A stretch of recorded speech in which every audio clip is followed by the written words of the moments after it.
আসসালামু আলাইকুম ভিউয়ার্স, স্বাগতম জানাচ্ছি কুকিজ কিচেন ক্রিয়েশন চ্যানেলে চিংড়ি মাছ দিয়ে পালং শাক রান্নার রেসিপি দেখার জন্য আমি চুলায় একটা হাঁড়ি বসিয়ে দিয়েছি। 2 টেবিল চামচ তেল দিয়ে দিলাম। তেলটা গরম হওয়া পর্যন্ত অপেক্ষা করব। এখন দিয়ে দিব হাফ কাপ থেকেও কম পেঁয়াজ কুচি।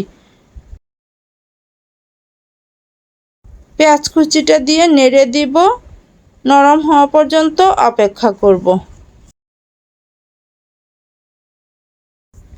পেঁয়াজটা আমার নরম হয়ে গেছে। এখন দিব 2 চা চামচ রসুন বাটা।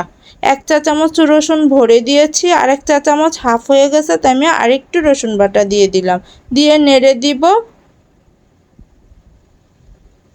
এখন দিব হাফ কাপ থেকেও কম পানি। পানিটা দিয়ে একটু নেড়ে দিব। এখন দেখলাম পানিটা আমার কম হয়ে গেছে, তাই আমি আরেকটু পানি দিয়ে দিলাম। টোটাল হাফ কাপ পানি দিতে হবে।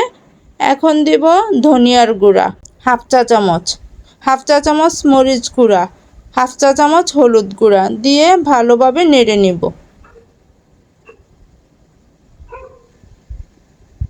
এখন দিব আমার বেছে ধুয়ে রাখা চিংড়ি মাছগুলা দিয়ে ভালোভাবে নেড়ে নিব। এখন দিব 1 চা চামচ লবণ। লবণটা দিয়ে ভালোভাবে নেড়ে মশলাটা কষিয়ে নিব। মশলাটা কষানো হয়ে গেছে। এখন দিব কেটে ধুয়ে রাখা পালং শাকগুলা। আমি পালং শাকে একটা আলু দিয়েছি, কারণ আমার আলু দিলে খেতে ভালো লাগে। আপনাদের কাছে যদি ভালো না লাগে তাহলে স্কিপ করবেন। পালং শাক দিয়ে নেড়ে নিব। মশলাগুলো যাতে পালং শাকের গায়ে লেগে যায় ওইভাবে নাড়ব। এখন আমি ঢেকে দিব। আমি হালকা মশলা দিয়ে এবং রান্নাঘরে সবসময় থাকে এমন মশলা দিয়ে শাকটা রান্না করার চেষ্টা করি, একদম সহজ উপকরণ দিয়ে। এখন আমি ঢাকনাটা তুলে আবারও নেড়ে দিব। এখন দিয়ে দিব হাফ কাপ থেকেও কম পানি। পানিটা দিয়ে ঢেকে দিব। একদম সহজ উপকরণ দিয়ে রান্না করি। এটা যারা নতুন রাঁধুনি তারাও করতে পারবেন এবং দেশি বিদেশি ব্যাচেলর ভাইয়েরাও রান্না করতে পারবেন। এখন দিয়ে দেব 2টা কাঁচামরিচ ফালি করে ছোট ছোট টুকরো করে।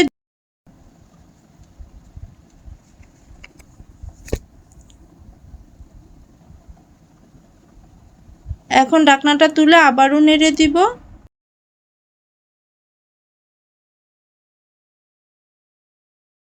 আবারও ঢেকে দিব। একদম সহজ উপকরণ দিয়ে আমি পালং শাকটা রান্না করেছি, আপনারা চেষ্টা করতে পারেন।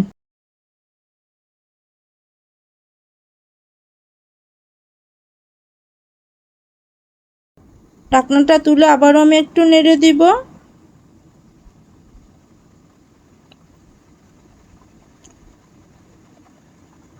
শাকটার কালারও থাকে সবুজ। আমি এখানে মাখা মাখা করে নিব, একদম শুকাবো না আর ঝোলও রাখবো না। মাখা মাখা একটা ভাব থাকে, ওরকম হলে আমি নামিয়ে নিব। শাকটা আমার হয়ে গেছে, এখন আমি নামিয়ে নিব। কালারটাই কত সুন্দর, সবুজ সবুজ হয়েছে। হয়ে গেছে আমার পালং শাক রান্নার রেসিপি। আমার ভিডিওটি যদি আপনাদের কাছে ভালো লেগে থাকে তাহলে একটা লাইক, কমেন্ট ও শেয়ার করার অনুরোধ রইল। ধন্যবাদ।